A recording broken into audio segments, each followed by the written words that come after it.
नमस्ते नमस्कार, यहाँलाई हार्दिक स्वागत छ। म भने थोरै कामकाजको लागि ताप्ला बजार प्रवेश गरेको थिएँ अनि ताप्ला बजारदेखि अहिले आउने बाटोमा आउँदैछु म। यतिखेरको समयमा तपाईँ देख्न सक्नुहुन्छ।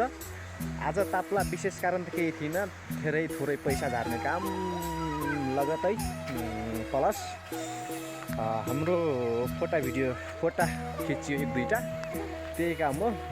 देख्न सक्नुहुन्छ तपाईँहरू। अनि हाम्रो रोल्पाको बाटोको दृश्य यस्तो छ, यहाँ देख्न सक्नुहुन्छ। यो कुराले गर्दाखेरि तपाईँहरूको माझमा देखाउने प्रयास गराइरहेको छु।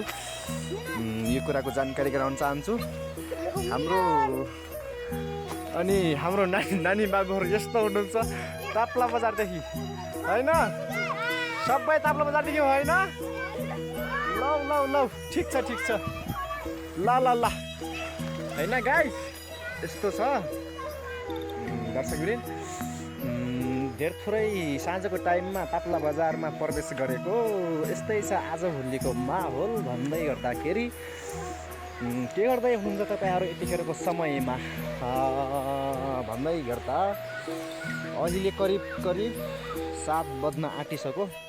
म भने घर फर्किने क्रममा यतिखेरको समयमा भ्लग बनाउने प्रयासमा छु। कस्तो लाग्छ साथ जोडिदिनु होला। अनि आजभोलिको अवस्था यस्तै छ। भन्नाले पनि आजभोलि भिडियो बनाउने त्यस्तो मौका अवसर पाएको पनि छैन, होइन? अनि अब भने मौका अवसर केही कामकाजको फुर्सतिलो समय मिल्यो भनेपछि तपाईँहरूको माझमा भ्लग ल्याउने काम गर्नेछु।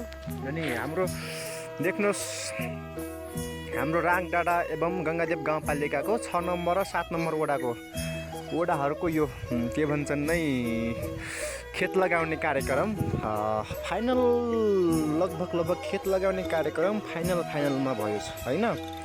यो कुराको जानकारी गराउन चाहन्छु। खेत लगाउने कार्यक्रम देख्नुहोस्, यस्तो छ दृश्य। रोल्पाको गङ्गादेव गाउँपालिकाको दृश्य हो यो। यतिखेरको समयमा देख्न सक्नुहुन्छ। यस्तो छ प्रक्रिया।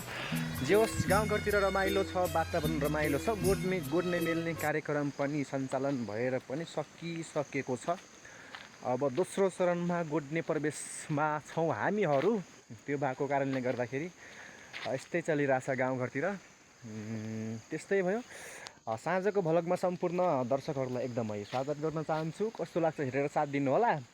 बाँकी भिडियो आउँदासम्मको लागि मलाई पनि बिदा दिनुहोस्। नमस्कार।